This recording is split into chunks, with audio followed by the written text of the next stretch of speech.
Então a gente começa aqui com as transferências, falando de um jovem contratado do Napoli que acabou de ser formalizado no time, né? Que é o Natan. Natan, ex-Flamengo, que estava no RB Bragantino, acabou de chegar lá por cerca de 10 milhões de euros para substituir o Kim Min-jae. O Kim Min-jae era um zagueiro que tinha vindo meio que do nada, né? Do Fenerbahçe lá, fez um sucesso absurdo no Napoli e já saiu logo depois para o Bayern de Munique. E agora o Napoli agiu rapidamente no mercado, foi buscar a seu substituto, né? Eu acho que é uma boa. O Napoli tá com esse perfil, tá não, tem esse perfil, né, de não fazer grandes investimentos no mercado. É raro quando o Napoli realmente investe uma bala no jogador, como aconteceu com o Osimhen, né, quando eles contrataram ele do Lille. Então, acho que eu já imaginava que eles iam fazer isso, né? Por exemplo, eles pegaram 50 a 60 milhões de euros da multa do Kim Min-jae. E aí eles gastaram o quê? Um quinto disso para contratar o substituto dele, né? Então é um perfil do clube. Nem sempre dá certo, né? Pode ser que, por exemplo, o Nathan não consiga render nem metade do que o Kim Min-jae estava rendendo. Mas eu acho que, dado a situação do clube, dado o perfil de contratações, eu acho que foi uma excelente contratação com esse valor, né? Com 10 milhões de euros, você não dá para encontrar muita coisa assim no mercado. Então, se pegar 10 milhões e conseguir vir aqui e tirar um dos zagueiros jovens melhores aqui do futebol brasileiro, acho que foi um baita achado do Napoli. Vale lembrar que na última temporada o Napoli perdeu jogadores importantíssimos que eram pilares da equipe e os caras foram cirúrgicos nas contratações, trazendo jogadores que, em geral, a galera não conhecia e deu no que deu, né? Então vai saber se os caras não vão acertar no recrutamento nessa temporada mais uma vez. De qualquer maneira, podemos passar para o próximo jogador aqui, cara, que este aqui é um que eu tô acompanhando já faz um tempinho, né, que é o Carlos Borges, apresentado no Ajax como Carlos Forbes. Ele mudou o nome, pelo jeito pegou o sobrenome, parece que da mãe agora, em vez de usar o sobrenome do pai. E o camarada vinha se mostrando um jogador espetacular nas categorias de base do Manchester City, tá? Vinha tendo números assim absurdos. E é claro que o desempenho, pô, nas categorias de base a gente sempre tem que levar não tão a sério assim, porque às vezes ele não reflete o que o cara vai ser no profissional, mas esse é um jogador que eu já tava com muita expectativa, de que eu imaginava que pudesse ter vaga num time de média força na Europa atualmente, e o cara foi para o Ajax, onde imagino que ele vai poder jogar muito bem e também vai ter minutos, né? Vai estar sempre em campo aí. Yuri, a gente tem até um vídeo no YouTube só sobre o Carlos Borges, né? Agora Carlos Forbes, eu fiz esse vídeo empolgadaço quando eu descobri esse garoto, mas eu queria saber da tua opinião aí. Parece que tinha a proposta do West Ham e do Ajax, ele preferiu ir pra Holanda. Eu acho que faz sentido, cara, porque eu acho que para um jogador que está começando a despontar no profissional, você já jogar como é que eu posso dizer, em lugares de maior pressão, de maior visibilidade, eu acho que não é tão interessante. Então, acho que você pegar um Eredivisie, nem só tanto no Ajax, eu acho que todos os clubes ali, os principais de Eredivisie, são bons lugares para jogadores jovens, o Feyenoord, do PSV também. Então, acho que tomou a decisão correta de ir pro Ajax, né? O Ajax, inclusive, ele deu o chapéu no West Ham, né? Porque eu lembro que tinha saído uma informação de que o West Ham já estava praticamente selando essa Uhum. contratação do Carlos, mas aí o Ajax foi lá e deu o chapéuzinho de última hora. Acho que foi uma boa tanto para ele quanto para o clube, né? O Ajax, ele pô, a gente não vai explicar aqui a roda, né, pro pessoal. A Ajax tem fama centenária aí de pegar bons jogadores assim e conseguir desenvolver. Então acho que foi uma boa para ele. O Ajax não vem de uma temporada boa, né? Na verdade, vem de uma temporada bem ruim. Essa temporada agora é uma incógnita. A gente não sabe como é que vai estar o clube, se eles vão conseguir serem campeões de Eredivisie. Não vão estar jogando a Champions League, né? Isso aí já faz uma diferença. Mas mesmo assim, acho que foi uma boa. Acho que se ele corresponder, né? O talento dele, a expectativa que tem em cima dele. Vai jogar ali uns 2, 3 anos no Ajax e eventualmente vai voltar para a Premier League. Perfeito. Vamos para a próxima transferência então, cara, que uma grande promessa de Portugal nos tempos recentes aí era o André Silva, né? E ele acabou, né, tendo uma carreira um pouquinho acidentada, foi para o Milan, não deu tão certo, foi para o Sevilha, rodou, tava no RB Leipzig, e agora que o RB Leipzig contratou o Sesco lá para centroavance, ele acabou sendo vendido para a Real Sociedad. E, cara, eu queria perguntar pro Yuri o que ele acha dessa transferência aqui, porque o André Silva, eu lembro muito bem que quando ele surgiu, ele tava metendo gol a rodo pelo Porto, né? E se falava assim que ele poderia ser até o substituto do Cristiano Ronaldo na seleção, como o novo goleador da seleção pro futuro, né? Só que meio que não foi o que aconteceu, assim, a carreira dele é muito acidentada, inclusive, né? Eu sempre gosto de olhar o gráfico de valor de mercado, porque ele mostra mais ou menos como foi a carreira do... A carreira do André Silva é mais ou menos como tá nesse gráfico aqui, tá? Meio que uma montanha-russazinha, assim, com vários altos e baixos. Então, o que tu achou dessa transferência, Yuri? Eu acho que é um bom clube, tá? A Real Sociedade tá na Liga dos Campeões, então é um bom mercado para jogar, Campeonato Espanhol e tal, embora o Campeonato Espanhol esteja em baixa atualmente. Mas, assim, o André Silva, cara, é um jogador que sofreu muito com as comparações, né? Eu acho que quando o jogador surge assim, já começam a dar umas exageradas, especialmente, pô, quando o cara é atacante, português, mete gol e começa a surgir ali depois dos 30 anos do Cristiano Ronaldo, já, meu Deus do céu, já vira escarcel. É o novo CR7. Tá acontecendo agora com o Gonçalo Ramos, né? Cristiano Ronaldo aí com 38 anos de idade, o Gonçalo Ramos faz uma temporada excepcional pelo Benfica e já começa a dizer, ó, esse cara é o substituto do Cristiano Ronaldo. Especialmente depois que ele colocou o Cristiano Ronaldo no banco na Copa do Mundo, embora isso não tenha durado muito tempo, já que depois o Cristiano voltou a ser titular. Então, o André Silva, eu lembro que eu acho que ele começou a ter esse papo de que era o sucessor do Cristiano depois da Eurocopa 2016, ali, durante aquela 16, 17, por ali. E olha que era uma época que o Cristiano Ronaldo ainda estava em alta, né? Ainda era o Cristiano Ronaldo pica das galáxias. Então, acho que isso não ajudou ele, né? Porque as pessoas sempre começam a criar uma expectativa exagerada, não pelo que elas viram, porque muitas vezes o cara nem acompanhava o André Silva, mas ele escutou que o André Silva, ó, tá vindo aí um atacante brabo lá da terra do Cristiano Ronaldo. Aí o cara já começa a colocar uma expectativa exagerada. Sinceramente, cara, eu acho que a carreira dele tá sendo do nível que eu, pelo menos, imaginava dele, né? Pra mim nunca foi um centroavante excepcional, também nunca foi um centroavante muito ruim, é um cara que cumpre ali o seu papel. Tem algumas fases muito boas, né? Acho que em quase todos os clubes por onde ele passou, acho que pelo menos no Milan a passagem dele foi horrorosa, foi péssima a passagem dele no Milan, mas nos outros ali de vez em quando ele tem um picozinho bom, mas depois acaba caindo. Acho que de maneira geral é isso. Na Real Sociedade eu imagino que não vai ser diferente, né? Acho que pode ser um cara que ajude nessa temporada, que eles estão na Champions, mas também não tenho muita expectativa não. Próxima transferência, que é o goleirão Robert Sanchez, que foi anunciado pelo Chelsea. Eles pagaram 20 milhões de libras fixos, mais 5 milhões em bônus ao Brighton, por um goleiro de quase 2 metros de altura, né? E com detalhe de que o Chelsea teve toda aquela questão de goleiros recentemente, né? Veio o Kepa por uma taxa de transferência absurda, o Kepa não foi bem, aí veio o Mendy do nada, ninguém conhecia, o Mendy se tornou o melhor goleiro do mundo e já saiu, e o Kepa voltou a ser Season titular. Wonder. Exatamente, uma coisa meio louca assim. Agora trouxeram o Robert Sanchez a princípio para ser reserva, mas acredito que ele pode brigar por posição com o Kepa, porque o Kepa não é um goleiro que passa muita confiança, apesar de que em alguns Fez uma momentos, boa temporada, né? em alguns momentos da última temporada ele foi muito bem, né? Mas é mais uma do. Cara, o Chelsea, cara, se a gente pegar a lista de contratações e vendas do Chelsea, somar das últimas 2 temporadas, dá um livro, cara. É um negócio absurdo. Toda hora, todo dia tu entra na internet tem alguém novo contratado, alguém novo vendido, né? Eles estão contratando só jogador com a idade razoável, né? Jogador ou muito jovem, ou que tá ali beirando os 25 anos de idade. Não, eles não estão trazendo praticamente nenhum veterano, né? Sinceramente, eu acho que tá considerando todos os fatores, considerando que o elenco tava tão inchado que não cabia no vestiário, né? Eu acho que foi o Thiago Silva que chegou a falar isso. Eles estão fazendo um bom mercado, cara, sinceramente.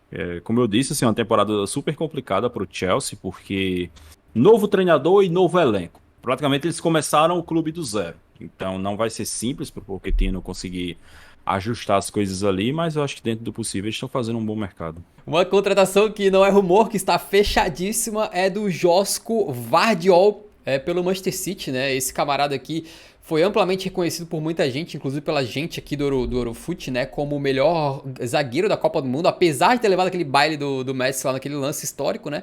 Mas de qualquer maneira, é um dos principais talentos do mundo na posição dele. Com 21 anos, custou 90 milhões de euros, sendo a segunda contratação mais cara da história do City, só atrás do Jack Grealish.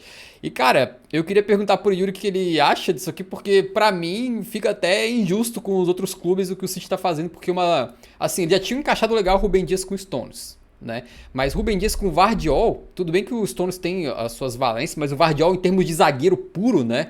Ele me parece assim que tem capacidade para virar um dos melhores, aí, um dos principais do mundo. E jogando ao lado do Rúben Dias, que já é, né? Talvez a gente tenha uma das zagas mais apelonas do futebol mundial aí, agora se formando no Manchester City. O Vardiol, que também é um cara que, em termos de valor de mercado aqui, em coisa de 3 anos, eles passou ali da faixa de 6 milhões para 75 milhões de euros. E não é à toa, né? Esse cara fez uma Copa do Mundo absolutamente brutal. Eu não tenho muita confiança de que ele vai chegar a ser titular, não, porque o Guardiola, ele é um pouco imprevisível nesse aspecto, né? O próprio Grealish, quando chegou, não assumiu a titularidade absoluta com tanta tranquilidade, né? Só virou titular na temporada passada. Depende muito da adaptação, né? Então, O Rubem Dias chegou e já foi jogando, né? sim, sim, até, não, mas assim, era uma época que a defesa do City era uma Sim, porcaria, sim, com tava no certeza. pós-company e tal, Agora então, já tem uma assim, hierarquia ali, né? Com os Stones Tem também. uma defesa consolidada, foi a melhor defesa da última Premier League, acho que empatado com o Newcastle, então acho que é um cenário diferente. Quanto à contratação, não tem nenhum questionamento, é uma baita contratação, né? De todos os zagueiros que estavam no mercado aí, que o City poderia ir atrás, esse com certeza é um dos melhores, né? Um cara muito jovem, 21 anos de idade. Assim, o zagueiro eu costumo dizer que é uma posição que ele demora um pouco mais para atingir uma maturidade técnica, mental, essas coisas, né? Porque geralmente os grandes zagueiros, os mais destacados, estão ali depois dos 20 e tantos anos de idade. Não é tão simples você achar um zagueiro tão jovem como o Vardiol que já esteja chamando tanta atenção, que já tenha feito uma competição tão forte que nem a Copa do Mundo 2022, né? Então, e é um zagueiro canhoto também, né? O Rubem Dias é destro, então encaixa perfeitamente ali na defesa, caso ele assuma a titularidade. Acho que, como eu disse, talvez não seja a logo de cara titular, mas será titular, né? Eventualmente, até pós-Guardiola, né? Depois que o Guardiola sair, provavelmente é um cara que ainda vai estar lá para seguir, como é que eu posso dizer, a sucessão na defesa do Manchester City. E, assim, cara, quanto à questão do valor, eu nem fico tanto surpreso, porque considerando a idade, considerando o clube que está comprando, a gente sabe que para clubes da Premier League, quando eles vão atrás de algum jogador de fora, os caras exageram no preço mesmo. A gente tá É. vendo, por exemplo, o caso do, que a gente vai falar futuramente, do Gonçalo Ramos, que quando o Manchester United foi atrás do Gonçalo Ramos, o Benfica disse, não é 300 milhões de euros e que se lasque, tá ligado? Se quiser pagar, pague. Mas quando o PSG foi, eles, não, empréstimo com obrigação de compra lá, passava lá Deus quando. Vocês pagam uma taxinha aqui, pode levar, ano que vem vocês compram ele. É tudo facilitado para os outros clubes, mas quando é clube da Premier League, os caras botam torando, porque eles sabem que os clubes da Premier League têm uma quantidade exacerbada de dinheiro, especialmente o Manchester City, que é do grupo Abu Dhabi, né? Então, acho que o valor acaba não assustando tanto por causa disso. Cara, a gente tá chegando no final aqui das transferências, né? Mas tem uma bem interessante pra gente falar, que é a transferência do Højlund para o Manchester United. Esse garoto tem uma história de carreira bem interessante, porque ele estava sem espaço lá no clube de formação dele, foi para a Áustria, rapidamente começou a meter bastante gol na Áustria, deu uma temporada, foi vendido para a Atalanta, e aí na Atalanta começou ali sem espaço, no final da temporada foi conseguindo seu espaço, depois foi para a seleção, e ele começou a meter muito gol também pela seleção dele, né? Seleção da Dinamarca. E aí, rapidamente, assim, coisa de 2 anos atrás, ele mal era profissional, e agora já foi contratado pelo Manchester United por um valor aí de cerca de 75 milhões de euros. Uhum. Só lembrando que o Højlund aí, cara, ele é comparado ao Haaland por algumas características que realmente têm surgido aí com alguma frequência em centroavantes, né? Um cara de mais de 1,90 m, ele é muito alto, canhoto, é um cara que tem boa presença de área, mas também tem velocidade, né? Então, e também pelo nome, né? Agora é Da inevitável Escandinávia. os dois são escandinavos e às vezes pega pela questão do nome, não tem como as pessoas fazem esse tipo de comparação, porque um é Haaland, outro é Højlund. É muita coincidência. Agora a gente vai ter um derby de Manchester entre o Haaland e o Højlund. Bem Não, isso curioso. parece coisa de filme, pô. Parece coisa Parece. de seriado, tá ligado? Que quando isso acontece. Quando eu tô assistindo um seriado e acontece um negócio desse, eu digo, cara, que forçado. Roteirista Que exagerou, roteirista hein? preguiçoso. Não, tá de sacanagem. Aí vai na vida real, acontece exatamente isso. Os caras. Então, o rival com o centroavante alto, loiro, escandinavo. Aí, do nada, os caras contratam o centroavante alto, loiro, escandinavo. Pô, tá de sacanagem. Canhoto também. Uhum. Não, é brincadeira. A gente já falou um pouquinho do Højlund no outro cast, Yuri, mas eu só vi que a gente colocou no Twitter aqui um possível Manchester United titular para a temporada, né? Tu acha que com esse time aí, o Højlund, como especificamente individualmente, vai ser potencializado? Ou tu acha que ele vai ter uma temporada difícil por lá, de adaptação, vai meter gol a rodo? Cara, adaptação ele vai precisar, mas que ele vai ser muito potencializado, ele vai, porque a gente viu na temporada passada, esse time do Manchester United do Ten Hag na primeira temporada dele, já foi um time que criava muitas chances. Nossa, cara, o que eu vi do nosso queridôncio Weghorst perder de gol na temporada passada não tá escrito. Além de outros caras que passavam ali pelo centro, né? O Marshall mesmo é um cara que até tem uma certa qualidade, mas se lesiona demais, então quase nunca tá disponível. Então, na maior parte do tempo, o Manchester United não tinha um centroavante para colocar ali por dentro. Então, acho que o Højlund encaixa como uma luva nessa equipe. Não vai faltar chances de gol para ele, porque, pô, você jogando com Bruno Fernandes e Mason Mount ali no meio campo, se não for o Mount, tem o Eriksen também, que também é um armador excelente. O Antony, que também sabe fazer muitas jogadas para criar chances para um camisa 9. Então, o que não vai faltar para ele é chance de colocar a bola no gol. Acho que vai passar por um período de adaptação. Não é simples você fazer esse salto meteórico que ele está tendo de sair de uma liga para outra liga, depois vai para uma liga ainda maior e assim segue. Então, vai ter algum períodozinho ali para, pô, sentir a liga, né, para você sentir a Premier League, mas acho que se ele jogar o que se espera dele, acho que tem tudo para cravar pelo menos uns 20 gols aí na temporada. De acordo. Vamos lá então para a última transferência aqui, cara, que é a do Sadio Mané para o Al Nassr.